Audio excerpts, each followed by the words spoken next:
please be quiet. This is a hospital room. Shut up. You must come no matter what. It's your brother's wedding day. If you don't come, you're not family. Who's being noisy now?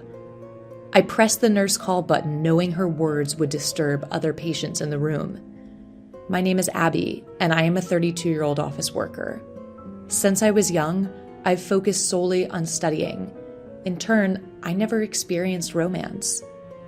It was the same throughout high school and college. I loved studying and devoted myself to academics. As a working adult, my focus shifted from studying to work, immersing myself in my job every day.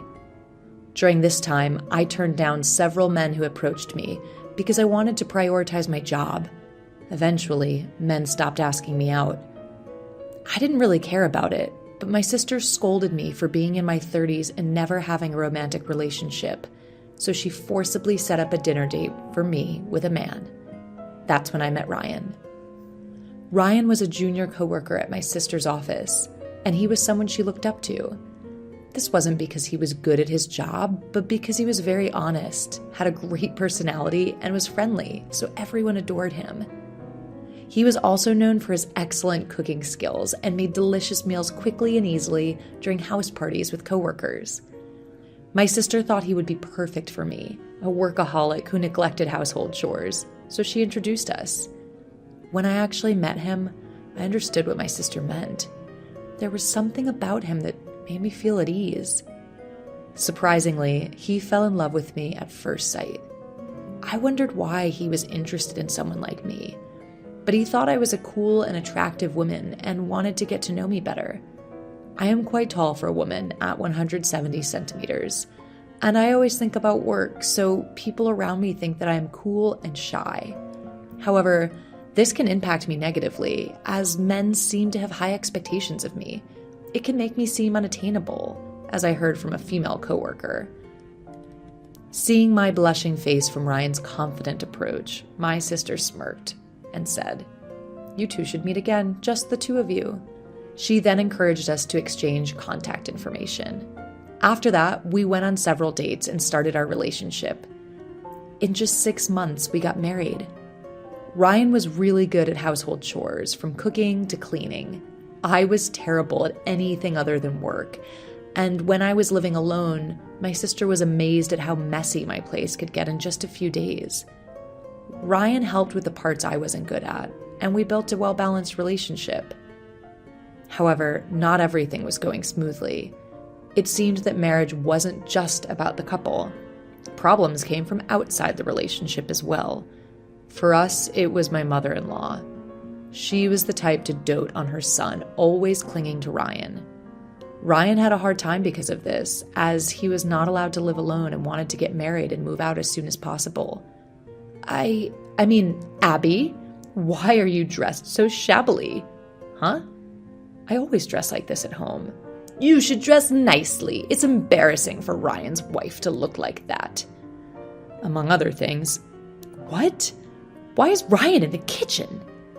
Because I'm better at cooking. That's not acceptable. Why is the husband cooking? The wife should be the one doing it. It's fine, Mom. I enjoy doing it. My husband would always step in to calm her down, but my mother-in-law felt like I had taken her precious son away from her, so she targeted me.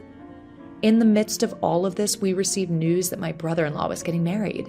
Of course, we planned to attend the wedding, but unfortunately, I got sick 3 days before the ceremony and had to be hospitalized. My husband and I discussed it, and since the hospital said I needed to stay for about 5 days, it seemed like I wouldn't be able to attend the wedding. There's nothing we can do about it. He said he would let his family know. The cause of my hospitalization was a gastric ulcer, and at first the pain in my stomach was unbearable. But after 2 days, the pain had lessened, and with nothing else to do, I asked my husband to bring my laptop and ended up working. My doctor had told me to rest, but I thought that some light work would be fine, even though I knew it wasn't the best idea. Suddenly, the door to my hospital room rattled open. I thought my husband had come to visit, but it was actually my mother-in-law. "Oh, hi, mother-in-law. What brings you here all of a sudden?" "I came to tell you the time of the wedding." "Huh?" I didn't understand. My husband should have informed her that I wouldn't be able to attend the ceremony. Didn't Ryan tell you that I can't attend because I'm in the hospital? He did, so what, huh? A gastric ulcer isn't a big deal. Get better by tomorrow's wedding. If it were something I could heal with simple determination, I wouldn't be in the hospital. I'm still in pain, and I'm not allowed to leave the hospital. I don't care. It's unacceptable not to attend a family wedding. Please keep your voice down. This is a hospital room. Quiet. You must come no matter what. My precious son's wedding. Good grief, who's the loud one here? As much as I'd like to, I can't go in my current condition. You're working, aren't you? Stop lying. Well, I had a bit of a break, so... See, you can come, can't you? No, I can't, as I said. Anyway, if you don't attend a family wedding, you're not family. If you refuse to come to the wedding, divorce Ryan. What? It's only fair. Choose between getting a divorce or attending my son's wedding. What? What kind of nonsense are you talking about? I pressed the nurse call button because I didn't want to bother the other patients in the room. A nurse came quickly and took my mother-in-law outside. Seriously, what is she even talking about? Later, I received a message saying the wedding ceremony had gone well, and I was discharged from the hospital without any issues. When I got home, my husband and mother-in-law were waiting for me. The thing is, I hadn't told my husband about the exchange I had with my mother-in-law in the hospital room because I didn't want to worry him. And I guess my mother-in-law didn't tell him either. My husband warmly welcomed me. I'll make you anything you want today. But then my mother-in-law said, Sit down, both of you. We need to talk. She made us sit down. My husband looked at his mother, not knowing what was going on. You didn't come to the wedding ceremony after all. As promised, please divorce Ryan. She placed the divorce papers on the table. What? Divorce? Why is this even a discussion? I'm sorry for keeping quiet. I didn't want to worry you before the wedding ceremony. I explained what had happened in the hospital room. Are you serious? He looked at his mother in disbelief. I've never liked you. I'll be relieved once we cut ties with you. Hurry up and sign the divorce papers. I got angry and decided to fight back. Fine, I'll sign. What, Abby? What? I signed the divorce papers and presented them to my husband. Ryan, please choose. Either divorce me or cut ties with your mother. What? My mother-in-law laughed at my statement.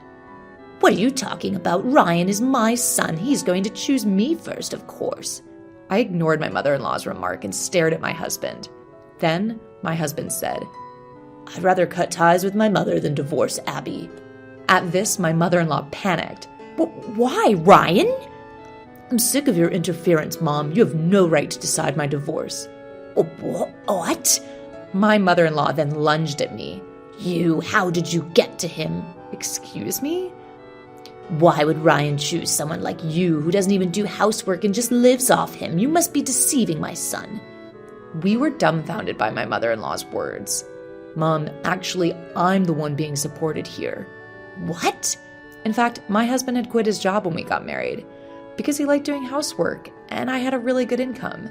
Because I was a workaholic, I worked for a major company and was promoted at an unprecedented speed, becoming a section chief at my age. So my salary alone was more than enough to cover our living expenses. But what about the money you send me? I've been managing our household budget, and I've been sending you the money we saved, but that's going to end now since I'm cutting ties with you. What? Then the mother-in-law changed her attitude, as if turning over a new leaf, and prostrated herself before me. I'm sorry. Please don't cut ties with me. She apologized to me many times, but it was already too late. After all the bullying you've done until now, there's no way we can forgive you. Exactly. If you understand, just leave. No way. And so we completely cut ties with my mother-in-law. By the way, it seems she did the same thing to her other sons and was shunned and cut off by them too. It's really either a lack of learning ability or just baffling. My father-in-law passed away a few years ago, so she seems to be living all alone in their big family house now. After that, we bought a new house and moved so that we wouldn't be attacked by my mother-in-law. Currently, we are living comfortably in our new house, enjoying our days as a happily married couple. Thank you for watching until the end. If you liked it, please subscribe to the channel. See you in the next video.